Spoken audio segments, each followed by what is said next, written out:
हाँ बच्चों, आप लोग को टाइम एंड टेंस टॉपिक के तहत आपको हम 4 टेंस अब तक पढ़ा दिए पिछले वीडियो में। आप लोग पीछे से देख लीजिएगा। पहला आपका प्रेजेंट इंडेफिनिट, दूसरा प्रेजेंट कंटिन्यूअस, तीसरा प्रेजेंट परफेक्ट, चौथा प्रेजेंट परफेक्ट कंटिन्यूअस। ये आपको हम पढ़ा चुके हैं। आज हम शुरू करने जा रहे हैं आपको पांचवा tense, past indefinite tense. Past indefinite tense, इसको सिंपल पास्ट भी कहा जाता है, जिसको हम लोग सिंपल पास्ट भी कहते हैं।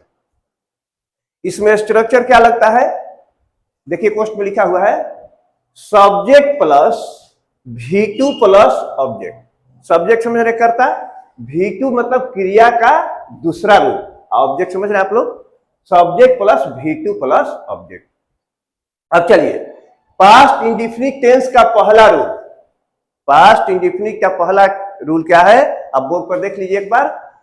Past time denoting words, past time denoting words. Past time denoting words का मतलब क्या होता है, बीता हुआ। पास्ट माने क्या होता है, जो गुजर गया, बीत गया। तो बीते हुए समय को बतलाने वाला शब्द। अब देखिए, आपको पहले भी में दिए थे आपको चेतावनी कि आप जैसे जैसे आप सेंटेंस टेंस आपका आगे बढ़ेगा, शब्दों की संख्या बढ़ती चली जाएगी, और उसको आपको अपने माइंड में रखना है। इसको आप याद रखिएगा। तो आज फिर नया नया शब्द आपके सामने आ गया।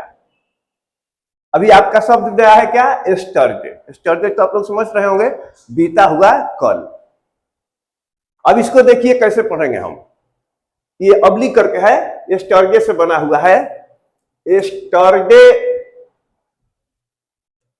एस्टरडे मॉर्निंग ऐसे पढ़ना है। Yesterday morning, yesterday evening, yesterday night, बीता हुआ सुबह, बीता हुआ शाम, बीता हुआ रात, ऐसे। अब देखिए, यहां सब शुरू होता है लास्ट से, और यहां पर जाके इंड होगा। देखिएगा कैसे पढ़ेंगे। लास्ट डे मतलब बीता हुआ दिन, बीता हुआ सप्ताह, बीता हुआ गत सप्ताह, गत माह, इसका हिंदी ऐसे ही होता है। Last day, last week, last month, last year, last Monday, last January, last morning, last evening, last night, ये सारा सब लास्ट से बना हुआ है। इसके बाद आपका अगला शब्द एक मिलता है अगो। अगो माने क्या होता है, पहले। अगो का हिंदी क्या होता है, पहले। अब ये देखिए, यहां सेंटेंस ऐसे पढ़िएगा शब्द को। A day ago, a week ago, a month ago, एक दिन पहले, एक सप्ताह पहले, एक माह पहले, एक साल पहले, ऐसे याद रखना होगा। द अदर डे, दूसरे दिन। द डे बिफोर एस्टरडे, बीता हुआ परसों, जो परसों बीत गया है वो परसों। इन 2020, ये सारा जितना कोस्ट में आप सब देख रहे हैं, ये सब बीते हुए समय को डिनोट कर रहा है। तो तब समझ गए। अब मान के चलिए ना, इतना है ना, इस तीन शब्द से ज्यादा बना है। एक शब्द है आपका एस्टरडे, एक शब्द है लास्ट, और एक शब्द है अगो। इसी तीनों शब्दों को मिला मिलाकर बनाया गया है। तो अब आइए, ये जितना आप देख रहे हैं शब्द कोष्ठ में, ये पास्ट टाइम डिनोटिंग वर्ड से, बीते हुए समय को बतलाने वाला शब्द है। तो ये जिस किसी सेंटेंस में दिखाई पड़ जाए, तो आप अपने दिमाग पर जोर, मान लीजिए आप परीक्षा में बैठे हैं या कोई सेट बना रहे हैं उस टाइम, तो याद कीजिए कि एस्टरडे हो, अगर इसमें से कोई हो तो सोचिएगा, तो आपको याद आ जाए कि वही तो पास्ट टाइम डिनोटिंग वर्ड से, बीते हुए समय को बतला रहा है। तो आपको ये भी याद आ जाएगा कि किस टेंस में हम पढ़े थे इसको, तो इसको पढ़े थे हम पास्ट इंडेफिनिट में। जब पास्ट इंडेफिनिट आपको याद पड़ गया, तो उसका स्ट्रक्चर आपको याद है ही है कि subject plus V2 plus subject लगा देना है। तो सब्जेक्ट आपका है यहां पर आई, ठीक है। अब इसको आप बना रहे हैं आई। अब क्या करेंगे, V2 मैंने सी का दूसरा रूप क्या कर देंगे हम, सी का V2 रूप होता है साल। V2 से मैंने क्रिया का दूसरा रूप। आई साहिम अ मंथ अगो बन गया, ठीक। अब दूसरा आप बना रहे हैं, क्या लिखा है, go to Delhi last night. तो कैसे बनाइएगा, हमको दिखाई पड़ गया लास्ट नाइट, हो तो बीता हुए समय को बतला रहा है। यहां भी यह देखे थे हम, अ मंथ अगो, ये बीते हुए समय को बता रहा था, आपने उसको बना दिया पास्ट इंडेफिनिट में। अब आपका ही go to Delhi last night आपको दिखाई पड़ा, समझ गए? तो इसको बनाइए आप, ही गो का दूसरा रूप क्या होता है? वेंट, टू, अब बाकी जो कहते हैं आपको लिख देना है, दोनों आपका क्वेश्चन बन गया।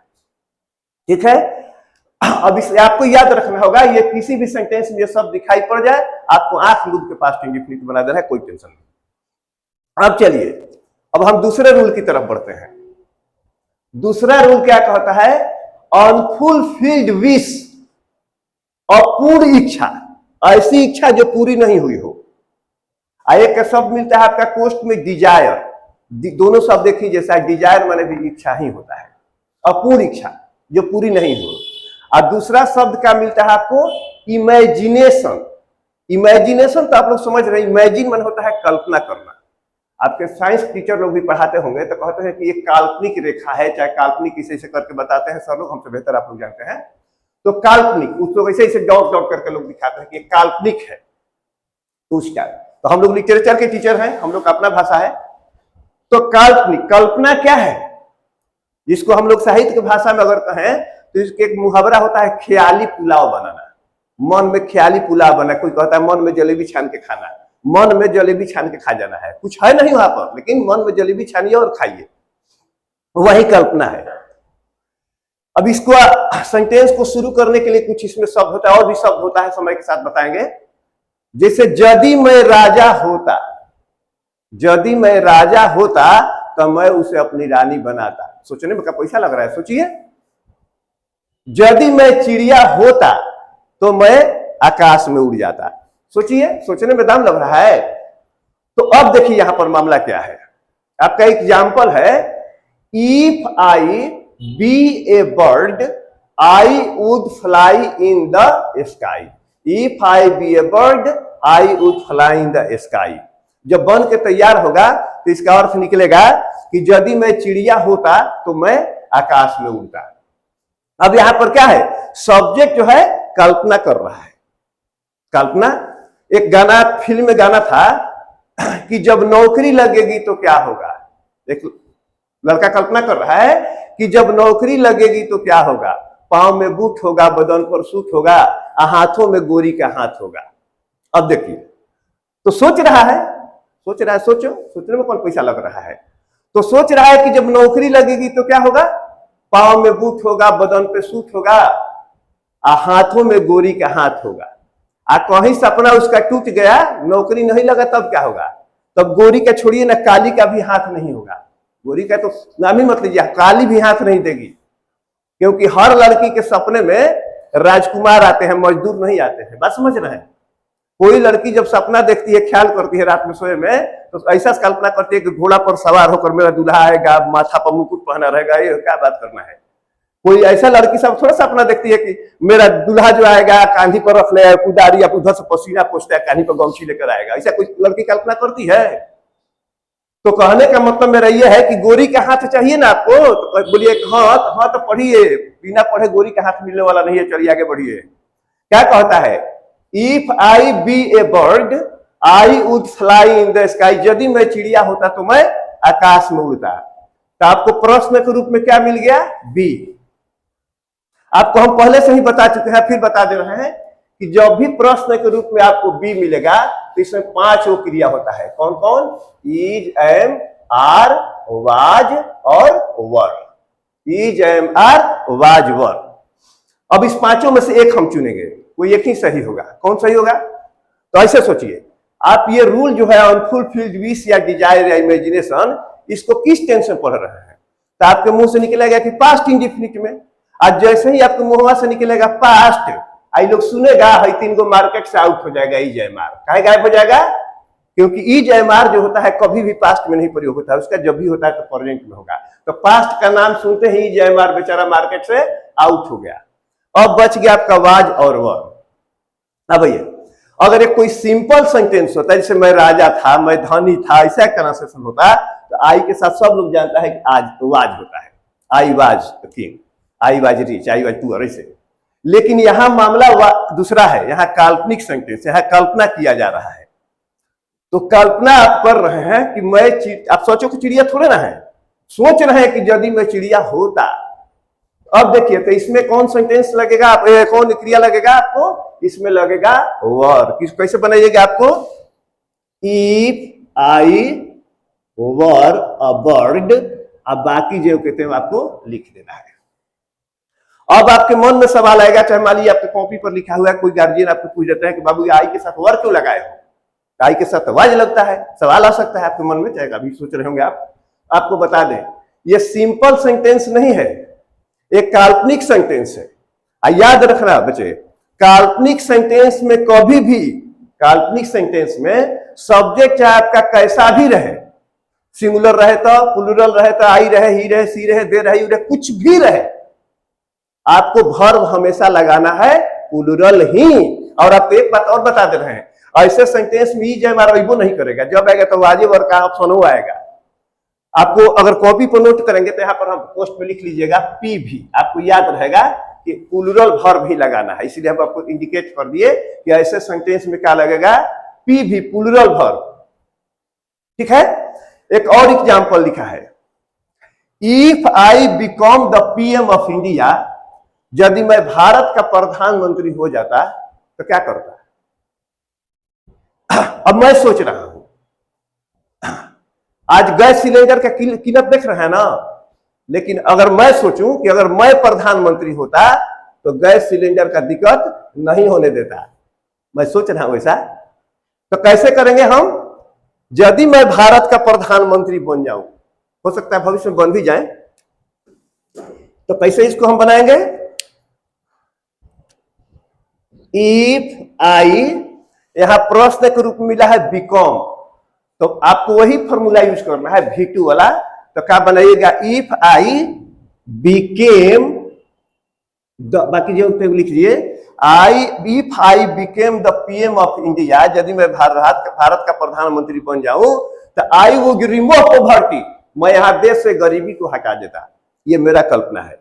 तो मेरे ख्याल से पास्ट इंडिफिनिट में अब तक आप लोग 2 रूल पढ़े, मेरे ख्याल से आप लोग समझ गए होंगे, फिर से एक बार रिपीट कर दे रहे हैं। पास्ट टाइम डिनोटिंग वर्ड्स, जितना कोष्ट में आपका शब्द दिया गया है इसको आपको माइंड में रखना है, और जिस किसी सेंटेंस में आपको दिखाई पड़ जाए वैसे सेंटेंस को आपको बना देना है पास्ट इंडिफिनिट में। दूसरा सेंटेंस आपका है अनफुलफिल्ड विश या डिजायर, उसको इमेजिनेशन कहिए, कल्पना कहिए। काल्पनिक सेंटेंस को हमेशा किस टेंस में ले जाएंगे, पास्ट इंडिफिनिट में। अच्छा, आपको हम एग्जांपल से बता दिए कि जब भी आपको प्रश्न के रूप में बी मिलेगा तो आप क्या लगा देना है वर, और यहां अगर कोई V1 क्रिया मिलता है तो आपको बना देना है V2। ठीक है, अब यहां पर 2 रूल हम अभी इंड कर रहे हैं, अब बोर्ड पर लिखेंगे तो तीसरा रूल आपको स्टार्ट करने जा रहे हैं। ठीक है, चलो तो अब हम लोग स्टार्ट करते हैं पास्ट इंडिफिनिट का तीसरा रूल। क्या लिखा है बोर्ड पर, थोड़ा पढ़िए तो, अनरियल सिचुएशन। रियल माने क्या होता है, रियल माने होता है वास्तविक, और उसमें अगर ऑन लगा दे तो क्या हो जाएगा, अनरियल सिचुएशन, मतलब अवास्तविक परिस्थिति। इसका हिंदी क्या होगा, अवास्तविक परिस्थिति। मतलब ये जो भी सेंटेंस एग्जांपल के रूप में आपको मिलेगा उसमें वास्तविकता नहीं होगी, रियल नहीं होगा। इसमें आपको हमेशा मिलेगा 2 शब्द, as if as though. As if as though का मतलब होता है मानो।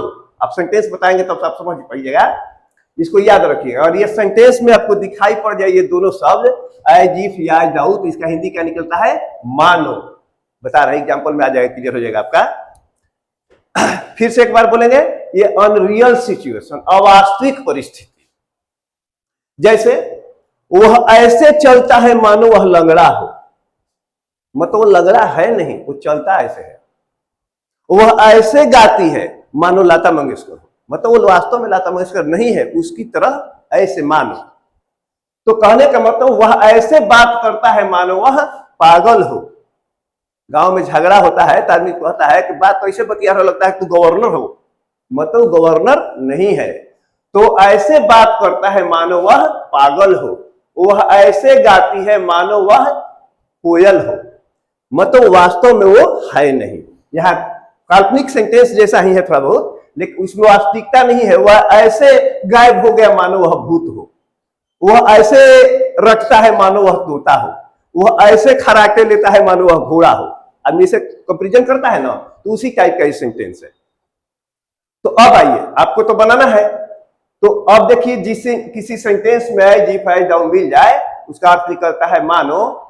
तो आप याद कीजिए कि किसको किस टेंस में आप पढ़ रहे हैं। आप पढ़ रहे हैं पास्ट इंडेफिनिट में। तो पास्ट इंडेफिनिट पढ़ रहे हैं तो बनाइए इसको। आप कैसे बनाइएगा, आप बना रहे हैं he talks as if he. अब यहां पर आप रुक जाइएगा। काहे रुकिएगा, आपको याद आएगा कि बी मिला है प्रश्न के रूप में। तो बी में 5 क्रिया होता है, इज, एम, आर, वाज और वर। ठीक, अब यहां पर आपको विचार करके ही आगे बढ़ना होगा। तो क्या कीजिएगा आप, बी में 5 क्रिया हो गया, इज, एम, आर, वाज, वर। अब आपको इसी में से कोई चुन के एक लगाना है। तो फिर से वही बात बोलेंगे जो पहले बोल चुके हैं कि ये आप किस टेंस में पढ़ रहे हैं। तो आपका आंसर होगा कि हम पास्ट में पढ़ रहे हैं। आपके मुंहवा से पास्ट सब सुनेगा ही, आई तीनों क्या हो जाएगा यहां से फरार, तीनों खत्म। क्यों, समझ रहे हैं, पास्ट में तीनों का कोई काम नहीं होता है। अब आपके सामने बच गया वाज और वर। तो अब आइए यहां पर ही के साथ अगर कोई सिंपल सेंटेंस होता तो आप जानते हैं ही के साथ वाज लगता है, सी के साथ वाज लगता है। लेकिन यहां पर क्या बताए, वही चीज है यहां पर भी, यहां लिखते रहे आपको, आप कॉपी पर नोट कीजिएगा। तो इसमें भी वही बात है, सेंटेंस आपका जैसा रहे, सिंगुलर रहे तो और चाहे प्लूरल रहे तो वर्ब आपको लगाना है प्लूरल, यानी कि क्या लगाइएगा यहां पर, ही वर मैड बन गया। दूसरा, सी सिंग्स एज इफ, यहां पर क्वेश्चन आ गया तो क्या बनेगा, सी वर ए कुकू। वह ऐसे बात करता है मानो वह पागल हो, वह ऐसे गाती है मानो वह कोयल हो। कोई आपसे सवाल कर सकता है, फिर वही बात बताएंगे पीछे वाला कि आप यहाँ पर वर क्यों लगाए हैं, ही के साथ वाज लगता है, सी के साथ वाज लगता है। तो आपका जवाब होगा, यही बताइएगा कि देखिए ये अनरियल सिचुएशन है, ये अवास्तविक परिस्थिति है। अवास्तविक परिस्थिति वाले सेंटेंस में सब्जेक्ट चाहे कैसा भी रहे, सिंगुलर रहे तो और चाहे प्लूरल रहे तो, ही रहे, सी रहे, यू रहे, दे रहे, कुछ भी सब्जेक्ट रहे, आपको हमेशा क्या लगा देना है, प्लूरल वर्ब। इसलिए हम लगाए हैं वर्ब। समझ गए होंगे। अब आगे बढ़िए, एक रूल आगे बढ़ा रहे हैं, चौथा रूल। हम इंग्लिश में लिखे हैं, लेकिन आप समझा देंगे तो हिंदी हो जाएगा। आप कॉपी पर लिख सकते हैं हिंदी में, लेकिन हम इंग्लिश में लिखते हैं। आपको समझाएंगे तो आपको हिंदी जैसा लगने लगेगा। देखिए, कहता है कि when A work is continue in past time, यहां छूट गया एक शब्द, when A work is continue in, ना छूटा नहीं है, when A work is continue in past time, इसका हिंदी पहले समझ लीजिए। जब कोई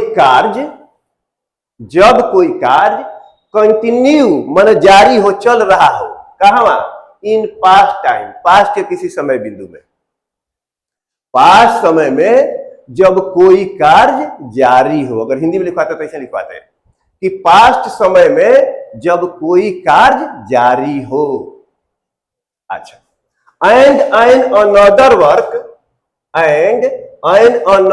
work is performed meanwhile, past समय में कोई कार्य जारी हो और उसी बीच क्या होता है कि एक और घटना, मीनवाइल में होता है इसी बीच, कोई कार्य चल रहा है और उसी बीच क्या होता है कि एक और घटना घटित हो जाता है। एक कार्य तो चलिए रहा था और उसी बीच क्या हुआ कि एक और घटना घटित हो गया।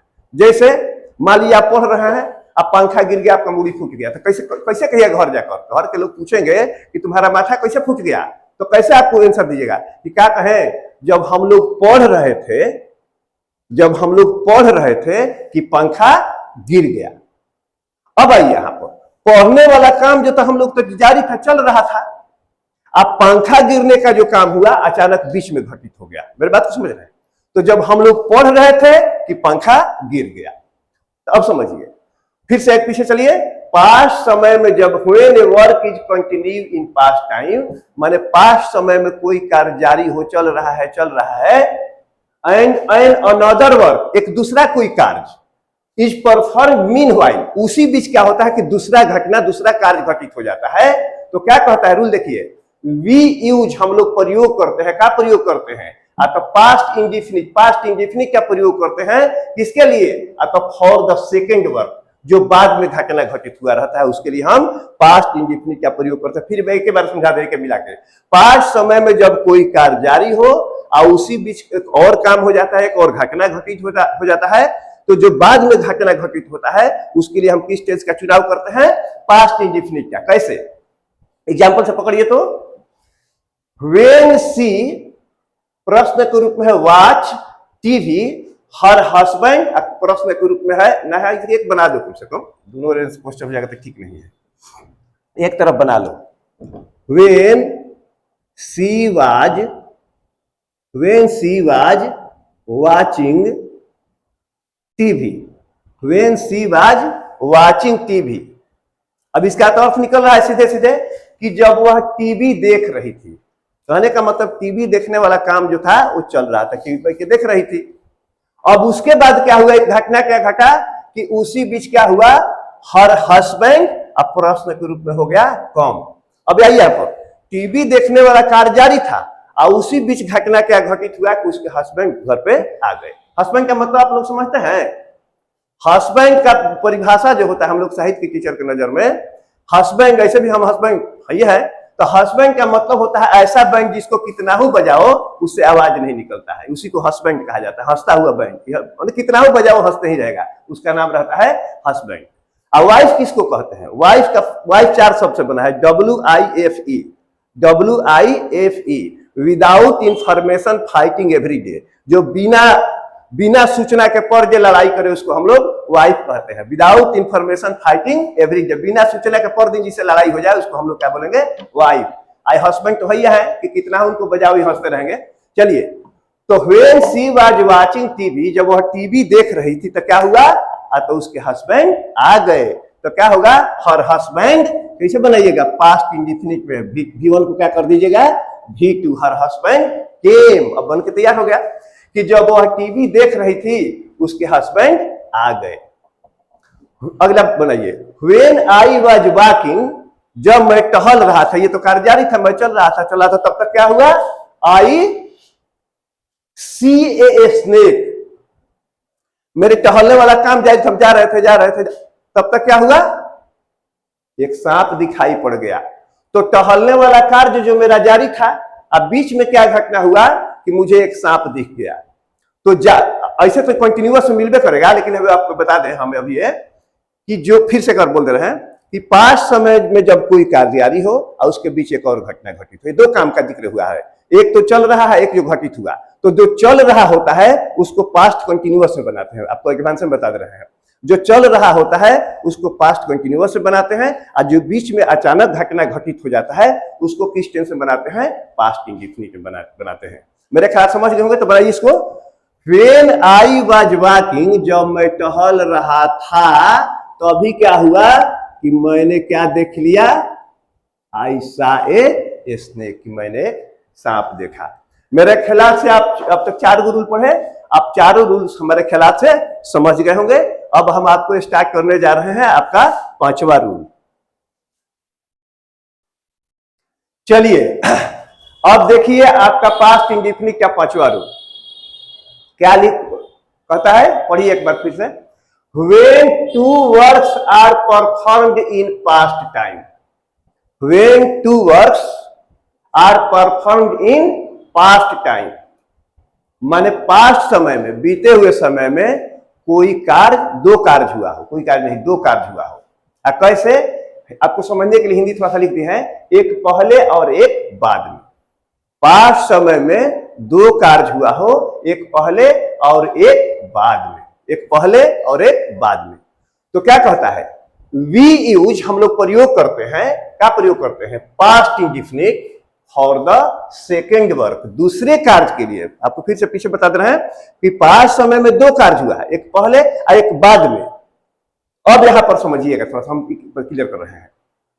आप ऐसा ट्रांसलेशन बच्चे पर से बना रहे होंगे कि मेरे स्टेशन पहुंचने से पहले गाड़ी खुल चुकी थी, मेरे स्टेशन पहुंचने से पहले गाड़ी खुल चुकी थी। तो ये दोनों कार्य बीत चुका है, आपका स्टेशन पर पहुंचना और गाड़ी का खुलना, ये दोनों घटना बीत चुका है। लेकिन उसी में देखना है कौन पहले हुआ है कौन बाद में हुआ है। तो फिर से हिंदी सुनिए, तो मेरे स्टेशन पहुंचने से पहले गाड़ी खुल चुकी थी। पहले काम कौन हुआ है? तो आप कहे कि पहले गाड़ी खुली है और तब आप स्टेशन पहुंचे हैं। तो याद रखिएगा, जो कार्य पहले हुआ रहता है, जो घटना पहले घटित हुआ रहता है, उसको पहले बनाते हैं और पास्ट परफेक्ट में बनाते हैं। जो कार्य पहले हुआ रहता है उसको पहले बनाते हैं और पास्ट परफेक्ट में बनाते हैं, और जो कार्य बाद में हुआ रहता है उसको बाद में बनाते हैं और पास्ट इंडिफिनिट में बनाते हैं। और इसे भी समझिए ना, एक दूसरा उपाय बता दे रहे हैं आपको। इसमें दो टेंस का प्रयोग होगा, एगो पास्ट परफेक्ट है, एगो पास्ट इंडिफिनिट। आप देख लीजिए कि पास्ट परफेक्ट वाला बनाया हुआ है और जो प्रश्न के रूप में है, अब नेचुरली वो पास्ट परफेक्ट में बनबे, पास्ट इंडिफिनिट में बनबे करेगा, टेंशन मत लीजिए। तो बनाइए तो जरा। आप बना रहे हैं, क्या बना रहे हैं कि द ट्रेन, ये तो बनाना है, लिखिए देगा जो कहते हो, the train had started before I. अब यहां पर आपका प्रश्न हो गया, तो आपको फिर से याद करा दे रहे हैं आपको कि जब पास्ट समय में दो घटना घटित होता है, एक पहले एक बाद में, तो पहले वाला घटना को हम किस टेंस में बनाते हैं? पास्ट परफेक्ट में बनाते हैं और पहले बनाते हैं जो कि बन चुका है। और जो बाद में घटित हुआ घटना रहता है उसको बाद में बनाते हैं और पास्ट इंडिफिनिट बनाते हैं, जो आपको भी बनाना है। तो क्या कहिएगा? द ट्रेन हैड, आप लोग बढ़िया से अपने कॉपी पर लिखिएगा, हमको तो मिटाना है, इसलिए हम घसक मसक दे रहे हैं। The train had started before I reached, क्या हो जाएगा? Reached the station. V1 को V2 बना देना है, पास्ट इंडिफिनिट में बन गया। मेरे स्टेशन पहुंचने के पहले गाड़ी खुल चुकी थी, अब कहेंगे यही होगा। अब आइए, डॉक्टर के आने के पहले रोगी मर चुका था। पहले कौन घटना घटित हुआ है? पहले रोगी मरा है, तो पहले उसको मंगाइए। किस टेंस में मरा है पेशेंट आपका? पास्ट परफेक्ट में। द पेशेंट है डेड, रोगी मर चुका है। तब उसके बाद डॉक्टर साहब आ रहे हैं, तो पहले जो घटना घटित होता है उसको पहले बनाते हैं और पास्ट परफेक्ट में बनाते हैं जो कि बना हुआ है, और जो घटना बाद में होता है उसको बाद में बनाते हैं। यही आपको बनाना है, पास्ट इंडिफिनिट में बनाते हैं। तो चलिए आप बना रहे हैं, कैसे बनाइएगा इसको? The patient had dead before the doctor, यहां तक आप जो कहते हैं उतारते चले जाइएगा। The patient had dead before the doctor, यहां पर आपका क्वेश्चन है तो कॉम को क्या कर दीजिएगा कि केम, आपका बन के तैयार हो गया। ठीक है, अभी और कुछ रूल बाकी है, तो इस वीडियो में अभी इतना ही। आपको 5 रूल अब तक हम पास्ट इंडिफिनिट टेंस में पढ़ा दिए, इसके बाद की जो पढ़ाई होगी आगे होगी। ठीक है।